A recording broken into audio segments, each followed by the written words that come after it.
네, 여호와 하나님을 알기까지 묵상 간증입니다. 모태 신앙인 저는 당대 신앙인이신 부모님에게 엄격한 신앙 교육을 받고 자랐습니다. 캠핑이나 걸스카우트처럼 주말에 하는 활동은 당연히 참여할 수 없었고 새 옷은 무조건 주일에 처음 입어야 했습니다. 어린 시절부터 하나님의 존재는 자연스럽게 받아들였지만 정작 여호와가 누구신지 알지 못했습니다. 그러다 대학생이 되어 집에서 독립한 저는 그때부터 고삐 풀린 망아지처럼 미디어와 친구를 우상 삼으며 세상에 빠져 살았습니다. 특히 혼전 순결을 지키는 친구들을 어리석게 여기며 뭘 모른다고 무시했습니다. 그러던 중 제가 다니던 첫 직장이 그룹사로 편입되면서 저는 권고사직을 당하게 되었습니다. 졸지에 실직자가 된 제게 부모님은 외국에 있는 선교단체 훈련을 권하셨고 남동생은 그 전에 주일 성수부터 회복되면 좋겠다고 하면서 믿음의 공동체를 소개해 주었습니다. 이후 저는 선교단체에서 1년여 훈련을 마친 후 귀국하여 공동체에 속해 취업을 준비했습니다.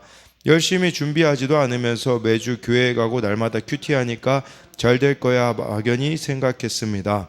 하나 좋은 스펙과 경력에도 계속 떨어지니 기복신앙을 깨닫고 회개하게 되었습니다. 그리고 일주일에 자기소개서 하나씩 쓰기를 적용해 한 달 만에 취업이 되었습니다. 하지만 새로운 회사에서 모든 사람과 잘 지내며 인정받으려고 애쓰다 보니 동기들에게 무시를 받았습니다. 그러자 저는 모세와 아론을 원망하는 이스라엘 백성처럼 하나님께 신세 한탄을 하며 불평했습니다. 그런데 이렇게 곤고한 시간이 계속되자 제가 얼마나 질서에 순종이 잘 안 되고 교만한 자인지 깨닫게 되었습니다. 무엇보다 나를 무시하는 동기를 보며 나 또한 가족과 믿는 친구들을 무시한 죄인임이 인정되어 회개가 나왔습니다. 그동안 저는 말씀대로 순종하는 것이 세상에서는 통하지 않을 뿐더러 그렇게 살다가는 평생 사람들에게 무시당하리라 생각했습니다. 그런데 주님은 이렇게 믿음 없는 저를 말씀과 공동체를 통해 설득하시며 고난 가운데 여호와 하나님을 알아가게 하셨습니다. 세상에서 이기는 것보다 주님을 닮아가는 것이 거룩이고 참 행복임을 고백하게 하신 하나님께 감사드립니다.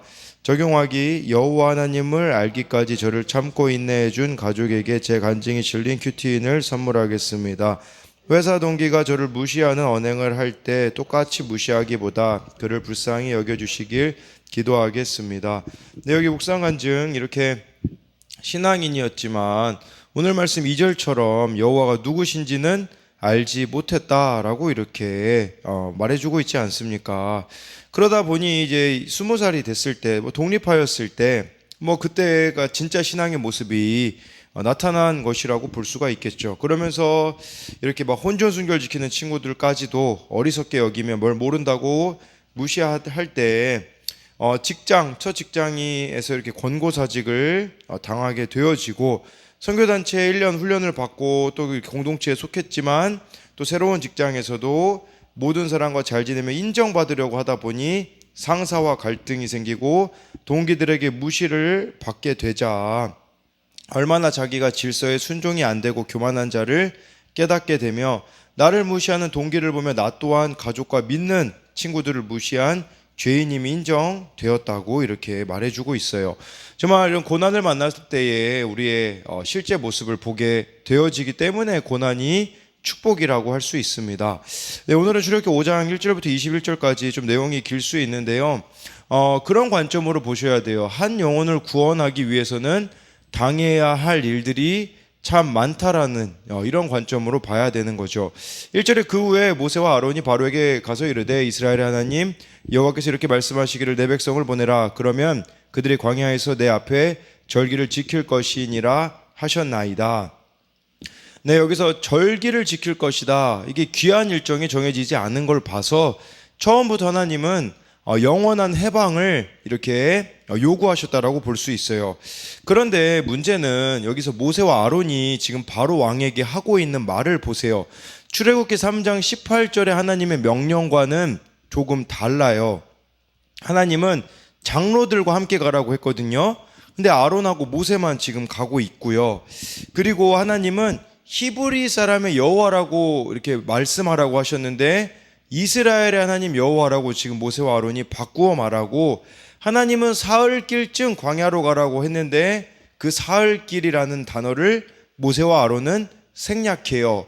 그리고 하나님은 청유형으로 말하라고 하셨는데 모세와 아론은 명령형으로 말해요. 왜 그랬을까요? 아마도 이 이스라엘 백성에게 하나님의 말씀을 모세와 아론이 전했을 때 이적을 행하고 또 그들이 믿는 것을 보자 인간적인 자신감이 생겼던 것 같아요. 그래서 나중에 3절에 가서야 이것을 바르게 말하는 모세와 아론의 모습이 나타나 있는 거죠. 이것은 우리들에게 무엇을 가르쳐 줍니까? 신앙생활은 내 생각이나 느낌으로 하는 게 아니라는 겁니다. 신앙생활은 믿음으로 하는 것인데 하나님을 믿으며 하나님의 말씀대로 말하고 행동해야 되는데 우리에게 어떻게 보면 어떤 사람들의 반응이나 여러 가지들 때문에 말씀을 바로 전하지 않고 타협하는 영역들이 생긴다라는 것을 말씀해 주고 있어요. 그래서 적용 질문으로는 나는 믿음에 근거하여 말씀으로 인도함을 받고 있습니까? 아니면 느낌이나 생각으로 하나님을 짐작하고 있습니까? 2절에 바로가 아뢰되 이르되 여호와가 누구이기에 내가 그의 목소리를 듣고 이스라엘을 보내겠느냐? 나는 여호와를 알지 못하니 이스라엘을 보내지 아니하리라 라고 해가지고요, 바로와 이 애굽 이집트의 비극은 하나님을 알지 못하는 데서 출발한다라는 거예요. 여기서 알지 못한다, 알다라는 단어가 우리가 잘 아는 야다라는 단어가 쓰였어요. 이것은 지식적으로 아는 게 아니라 말씀에 순종하는 삶까지 포함하는 것을 뜻하는 것이거든요. 그러니까 바로는 하나님의 말씀을 거절함으로 멸망을 자초했다라는 거예요. 이제 10가지 재앙을 통해 하나님이 어떤 분이신지 알게 될 거라는 것이죠. 여러분, 그렇기 때문에 적용 질문으로는 내게 닥친 고난이 하나님을 알게 해주는 도구임을 믿고 있습니까? 그리고 이 바로가 내가 여호와를 알지 못한다라는 것은 또 우리가 그런 측면으로도 생각해 봐야 돼요. 뭐냐면 말씀으로 여러분들이 하나님을 알지 않는다면 아는 것이 아니라는 겁니다. 그래서 우리가 날마다 큐티하면서도 나는 여호와를 알지 못한다며 하나님의 명령을 거부하고 있지는 않습니까? 그리고 여러분, 우리가 예수님을 전하다 보면 바로 같은 이렇게 자들에게 많은 거절을 당한다라는 것을 기억해야 된다라는 겁니다. 그런데요, 바로 왕은 왜 하나님을 알지 못할까요? 그 이유는 이집트의 신들이 많기 때문이에요. 10가지 재앙이 다 이집트의 신들이 아니겠습니까? 하나님을 알기 위해서 이 신들은 다 우상들이죠. 하나님을 알기 위해서는 우리들 안에 사로잡혀 있는, 우리를 잡고 있는 우상들이 무너져야 된다라는 겁니다. 그래서 적용 질문으로는 내 안에는 어떤 신들이, 우상들이 자리 잡고 있습니까? 3절에요. 그들이 이르되 히브리인의 하나님이 우리에게 나타나셨은즉 우리로 광야로 사흘 길쯤 가서 우리 하나님 여호와께 제사를 드리려 하오니 가도록 허락하소서. 여호와께서 전염병이나 칼로 우리를 치실까 두려워하나이다 라고 해서요, 이제서야 바로 이렇게 이야기하고 있어요. 히브리인의 하나님이 사흘 길로 가게 했다라고 지금 거부를 당하자 이렇게 바르게 말하고 있지 않습니까? 근데요, 여기서 히브리인의 하나님이라는 것 자체가 참 의미가 있어요. 왜냐하면 히브리인의 하나님이라는 것은 애굽 사회 가장 밑바닥에 있는 천하고 약한 자의 하나님이라는 뜻입니다. 그렇기 때문에 우리도 이 하나님을 알아야 돼요. 예수님이 그런 모습으로 오시지 않았습니까? 정말 가장 낮은 곳에 우리 예수님이 계시는 것을 기억해야 된다라는 것이겠죠. 4절에 애굽 왕이 그들에게 이르되 모세와 아론아 너희가 어찌하여 백성의 노역을 쉬게 하려느냐, 가서 너희의 노역이나 하라 라고 하면서 이렇게 이스라엘을 노예로 삼고 있던 애굽 왕 바로의 입장에서는 도저히 허락할 수 없는 제안이었습니다. 왜냐하면 애굽의 입장에서는 큰 손해가 나기 때문이다 라고 할 수가 있는 것이겠죠. 5절에 또 바로가 또 이르되 이제 이 땅의 백성이 많아졌거늘 너희가 그들의 노역을 쉬게 하는도다. 이 역사적인 기록에 보잖아요. 이집트 사람들은요, 외국인들에게 휴일을 주지 않았다라고 전해집니다. 그러니까 이스라엘 백성들이 한 번도 쉬지 못했다라는 거죠. 근데 여러분, 이게 지금 뭐 이집트에만 있는 일입니까? 우리나라에도 일어나고 있는 일이 아니겠습니까? 우리나라가 커피 소비율이 정말 높다고 해요. 그것은 그만큼 바쁜 사회를 살아가고 있다라는 것이겠죠. 그러니까 이렇게 세상은 이 애굽의 왕 바로는 사람을 인격이 아니라 도구화하고 있어요. 그렇기 때문에 세상은 인간을 소모품으로 계속해서 보고 있는데, 이것은 하나님의 창조 원리인 안식을 거부하는 반대 세력이라고 볼 수가 있습니다. 지금 이 세상에서도 하나님의 창조 원리를 거부하는 것이 있다면 바로 바로왕 압제, 사탄의 압제로 우리를 끌어가고 있는 것이라는 것을 여러분들이 기억하셔야 된다라는 것이겠죠. 그리고 여기 나와 있는 이 바로왕의 모습에서 이스라엘 백성에 대한 두려움을 엿볼 수 있어요. 두렵기 때문에 더 강한 척하고 상대를 강하게 제압하려고 하는 것입니다. 네. 그러면서 이제 6절 7절을 보면요, 바로가 그날의 백성의 감독들과 기록원들에게 명령하여 이르되 너희는 백성에게 다시는 벽돌에 쓸 집을 전과 같이 주지 말고 그들이 가서 스스로 집을 줍게 하라 해가지고요, 이렇게 오히려 백성들의 고통을 가중시킴으로써 이런 모든 책임을 모세와 아론에게 뒤집어 씌워서 백성과 모세를 이간질하려고 하고 있어요. 더 많은 노동력을 이렇게 요구하고 있는 것이죠. 8절에 또 그들이 전에 만든 벽돌 수요대로 그들에게 만들게 하고 감하지 말라. 그들이 게으름으로 소리질러 이르기를 우리가 가서 우리 하나님께 제사를 드리자 하나니, 쉽게 말하면요, 하나님께 이렇게 제사할 여유가 있다면 더 많은 노역을 감당할 수 있을 거라고 이 바로 왕은 판단했던 겁니다. 세상의 압제자, 권력자들이 흔히 하는 생각이에요. 어떻게 하면 그들의 노동력을 최대로 이용해 이익을 극대화할까를 골몰한 것이죠. 노동자들을 육체적으로 피곤하게 해서 종교 생활이나 이렇게 해방 운동을 시도할 엄두조차 못 내게 하는 거죠. 사탄은 이처럼 우리의 인생의 문제들과 분주한 일상에 매이도록 몰아간다라는 거예요. 그러니까 우리는 아침에 눈을 뜨면서 해야 하는 수많은 일 속에 바쁘게 살아가기 때문에 말씀을 읽고 묵상하기도 힘들고 기도하는 시간도 낼 수 없다고 말해요. 그러다 보니까 주일만 잘 지키면 구원받을 수 있다고 생각하는데 아니죠. 계속 월요일부터 토요일까지 그렇게 분주한 삶에 끌려다니면 영혼의 상태는, 여러분 한번 생각해 보세요. 주일에 그 한 번 와서 예배가 제대로 드려지겠습니까? 이렇게 월요일부터 토요일까지 분주한 일상 가운데 살아가는데요. 그렇다면 우리는 예배하는 것에 무관심해지고 영혼은 쇠약해져 갈 것입니다. 그렇게 되면 하나님이 우리를 구원하신 목적과는 전혀 상관없는 삶을 살게 될 것이라는 거죠. 적용 질문으로는 내가 매일 말씀을 묵상하고 기도하지 못하는 이유는 무엇 때문입니까? 지금 나를 분주하게 만드는 상황과 요동하는 마음을 가져다 주는 것은 무엇이 있습니까?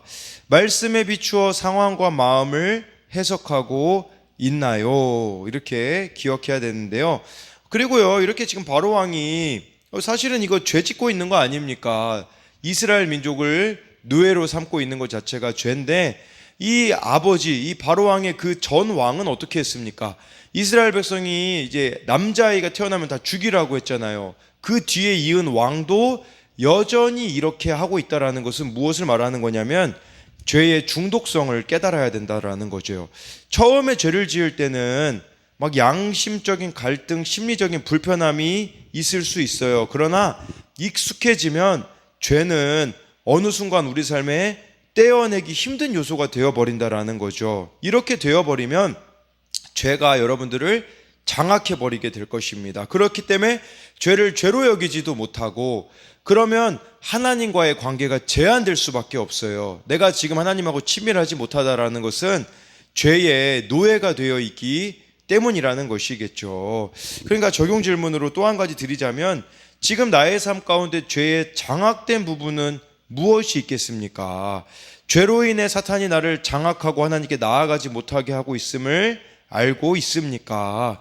9절에 그 사람들의 노동을 무겁게 함으로 수고롭게 하여 그들로 거짓말을 듣지 않게 하라. 하나님의 말씀을 거짓말이라고 말하고 있지 않습니까? 그러니까 지금 세상도 이 작업하고 있는 게 아니겠습니까? 하나님의 말씀이 거짓말이라고, 가짜라고 이렇게 말하게 시키는 거죠. 애굽의 노예로 사는 게 더 편하다고 세상은 부추기고 있어요. 사탄의 노예로 살아가는 것이, 내가 원하는 대로 내 마음대로 인생을 살아가는 것이 더 편하다라고 이렇게 하는 것이죠. 그런데요, 여러분, 이 하나님의 약속을 거짓말로 여기게 되어지면, 여러분, 이게 참 어떤 인생에 그런 어려움들은 없어 보일 수 있어요. 근데 사실은 그것 자체가 위기라는 사실이죠. 그래서 이 9절 말씀의 적용 질문으로는, 하나님의 약속이 거짓말인 것처럼 느껴지게 할 만큼 지금 나를 힘들게 하는 일은 무엇이 있습니까? 네, 이렇게 이제 10절, 11절을 보면, 백성의 감독들과 기록원들이 나가서 백성에게 말하여 이르되, 바로가 이렇게 말하기를 내가 너희에게 집을 주지 아니하리니 11절에 너희는 집을 찾을 곳으로 가서 주우라. 그러나 너희 일은 조금도 감하지 아니하리라 하셨느니라 라고 해서요, 말씀대로 순종하자 문제가 풀려지는 게 아니라 오히려 더 복잡해졌어요. 여러분, 우리가 이걸 기억해야 돼요. 하나님의 말씀을 따르면 장애물이 우리를 막아서고 여러 가지 어려움이 닥친다라는 거죠. 그럼에도 결코 포기하지 말고 말씀을 붙들고 나아가야 된다라는 겁니다. 12절 13절 보니까요, 온 백성이 애굽 온 땅에 흩어져 곡초 그루터기를 거두어다가 집을 대신하니 감독들이 그들을 독촉하여 이르되 너희는 집이 있을 때와 같이 그날 일을 그날에 마치라 하며. 네, 사탄의 전략은 두 가지를 볼 수 있어요. 하나는 10절에 흩어져 라는 단어가요, 산산조각 나다라는 의미로 이 세상의 사탄은요, 성도가 서로 분열하고 흩어지기를, 이렇게 흩어지는 사건들을 만든다라는 것이죠. 이게 사탄의 전략이죠. 우리 공동체를 하나 되지 못하고 분열하게 만드는 거. 두 번째는요, 더 분주하게 만드는 겁니다. 우리들의 일상을 분주하게 하여서 말씀 묵상을 못하게 하는 거예요. 저도 보니까 아침에 이 묵상을 하지 않잖아요. 그럼 하루 종일 못해요. 오후에 한다고 해도 보니까요, 집중이 안 되더라고요. 마찬가지로 가장 좋은 시간을 우리가 하나님 앞에 떼어놔야 그날 하루를 제대로 살아갈 수가 있다는 것을 기억하셔야 되는 것이죠. 14절에요, 바로의 감독들이 자기들이 세운 바 이스라엘 자손의 기록원들을 때리며 이르되 너희가 어찌하여 어제와 오늘에 만드는 벽돌의 수요를 전과 같이 채우지 아니하였느냐 하니라 라고 해가지고요, 막 이스라엘의 기록원들을 막 때려요. 막 그 기록원들이라는 것은 그래도 그 안에 세워놓은 어떤 지도자들을 말하는 것이겠죠. 그러니까 이렇게 막 더 고통스럽게 만드는 것이겠죠. 그래서 옛 생활로 돌아가게 만드는 것이 또 사탄의 전략이에요. 그냥 예전이 더 편해, 그냥 예전 방식으로 살아가, 이렇게 말하는 것이겠죠. 15절에 이스라엘 자손의 기록원들이 가서 바로에게 호소하여 이르되 왕은 어찌하여 당신의 종들에게 이같이 하시나이까. 이 호소하여라는 단어를 보잖아요. 외치다, 도움을 호소하다, 부르짖다라는 뜻이에요. 근데 안타깝게도 이것은 이스라엘 백성들이 하나님께 부르짖었을 때 썼던 단어가 여기 쓰여요. 무엇을 말하는 거예요? 고통이 심해지면 더 하나님 앞에 부르짖어야 되는데 이들은 바로에게 부르짖고 있다라는 거죠. 이게 참 안타까운 거죠. 고난 뒤에 숨은 하나님의 뜻을 알아보려고 하지 않고 당장 자신들에게 닥친 고통만 크다고 여긴 거예요. 하나님을 먼저 찾지 않습니다. 이처럼 말씀을 여러분들이 알지 못하면 내 사건을 바로 보는 분별력을 가지기가 어렵다라는 거예요. 어떤 사건이 오더라도 먼저 말씀을 묵상하며 그 안에 숨겨진 하나님의 뜻을 찾아야 한다라는 거죠. 그래서 적용 질문으로는요, 힘든 사건이 닥치면 친구, 가족 등 주변 사람을 먼저 찾아가나요? 아니면 말씀을 펴고 하나님의 뜻을 먼저 구합니까? 16절 17절을 보면요, 당신의 종들에게 집을 주지 아니하고 그들이 우리에게 벽돌을 만들라 하나이다. 당신의 종들이 매를 맞사오니 이는 당신의 백성의 죄니이다. 바로가 이르되 17절에 너희가 게으르다 게으르다 그러므로 너희가 이르기를 우리가 가서 여호와께 제사를 드리자 하는도다 라고 이렇게 말해주고 있어요. 네, 여러분, 이처럼 바로가 격분한 것은 하나님께 제사 드리게 해달라고 모세와 아론이 요구했기 때문인데, 이렇게 노예 민족이 감히 신적 존재와 같은, 그 당시 이 바로는 이집트에서 신이었거든요. 자신에게 당당히 여호와의 이름으로 제사 드리겠다라고 요구한 게 문제가 되는 것인데, 아까 막 거짓말하는도다 막 이렇게 이야기했잖아요.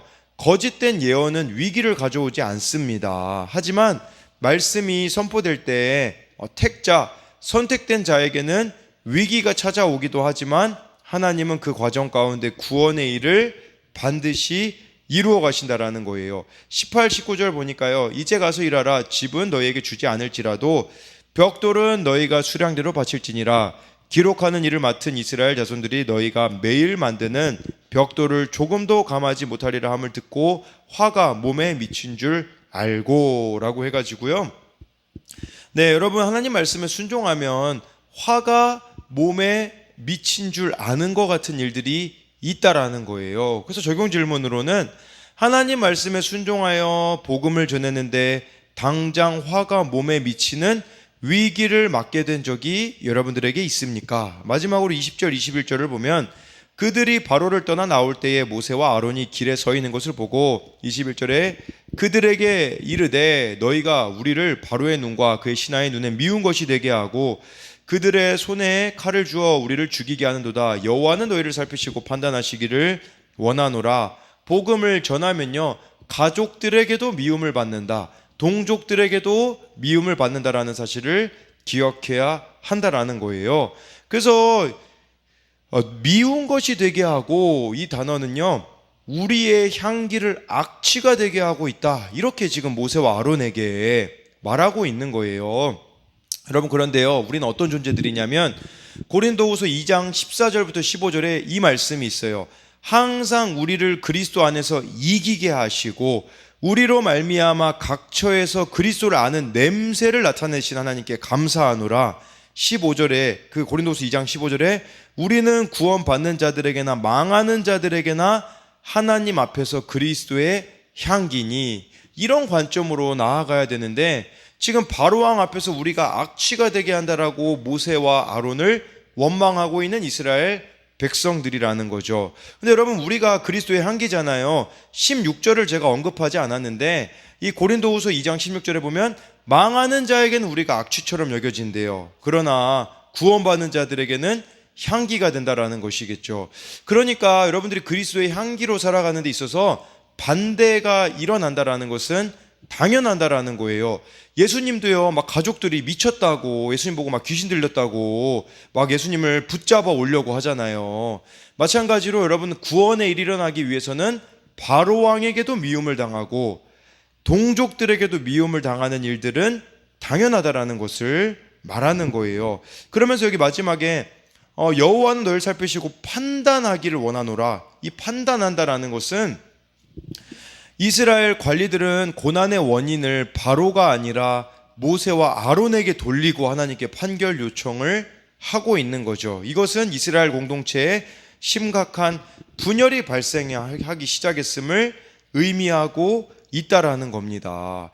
하나님은 바로 왕에게 거부당할 것을 모세에게는 이야기해 주셨거든요. 그런데 모세는 백성들이 거부할 줄은 몰랐을 겁니다. 그 말씀 안 하셨어요. 하나님이 내게 감당할 수 있을 만큼 고난을 주시는 하나님이기 때문에 여러분, 더 큰 믿음을 갖는다라는 것은 더 큰 어려움을 이겨낼 수 있게 되어지는 거예요. 그래서 적용 질문으로 복음을 전했다가 오히려 이전보다 관계가 더 나빠진 사람은 누구입니까? 전도의 열매는 거두지 못하고 오히려 원망과 저주만 받은 적은 없습니까? 저는요, 근데 내일 말씀에 나오는 내용인데 이스라엘이 위기당하자 바로에게 부르짖잖아요. 내일 말씀 보면요, 모세는 누구에게 부르짖냐면 하나님께 부르짖는 그런 모습이 나타나 있는 것이죠. 여기서 차이가 있는 게 아니겠습니까? 힘든 일 있으면 세상으로 가는 사람들이 있어요. 그러나 힘든 일이 있을 때마다 여러분들은 말씀으로 오셔야 돼요. 오늘 말씀에서 뭐라고 이렇게 말씀해 주고 있는지 느낌이나 생각으로 하나님을 짐작하지 마시고 그날 주시는 말씀을 붙잡고 믿음으로 나아가는 여러분들이 되시기를 소망합니다.